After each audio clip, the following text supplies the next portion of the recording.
Avui, taller d'escrable aquí a l'Ursat, a Perpinyà. Bé, el de l'avió és algo anecdòtic. Entrem i comencem allà dalt al tercer pis a fer el taller d'escrable amb els alumnes de català.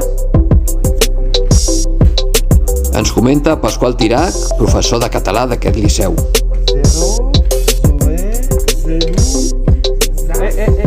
Nosaltres ens preparem pel segon torneig d'escrable de Catalunya Nord i el volem guanyar.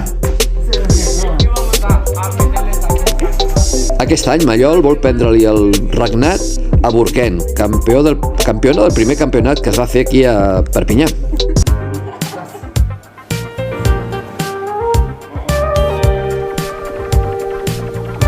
I recordeu, jugant també aprenem a estimar la llengua. Juguem en català.